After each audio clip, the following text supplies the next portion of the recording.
the level and intensity of my rage and anger, and I assume yours and yours, has reached a new intensity over the past week. And the question is what we do with our outrage. You know, I'm sometimes tempted to just despair. I really am. And I do sometimes feel depressed.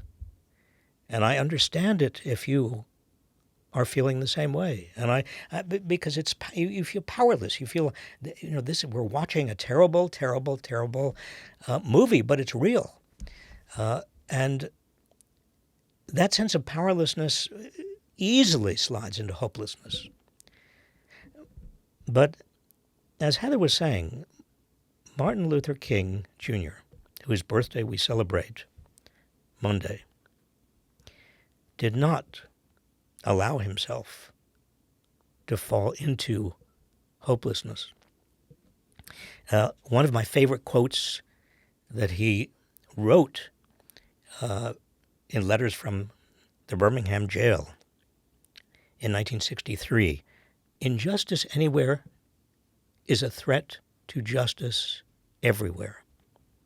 We are caught in an inescapable network of mutuality, tied in a single garment of destiny. Whatever affects one directly affects all indirectly." He wrote that in 1963, but it is as relevant, as important today, if not more so. Because what we are seeing is the spread, starting with the President of the United States, of injustice, using the Justice Department as his means of punishing people he doesn't like. A criminal investigation of the chairman of the Federal Reserve Board because Donald Trump doesn't like what the Fed is doing. Sicking his ICE agents on the people of Minneapolis and other cities because they're Democratic cities, because he doesn't respect these people. Telling lies, causing even the people of Greenland to be fearful, turning his back on the UN Charter on international law. Injustice anywhere is a threat to justice everywhere. You must fight back. We must fight back peacefully. Martin Luther King did not use violence. In fact, it was civil disobedience. What he showed America is that he and his followers and others in the civil rights movement would be beaten by Bull Connor, by the Klan, the Ku Klux Klan, by others who were racists and nativists and haters.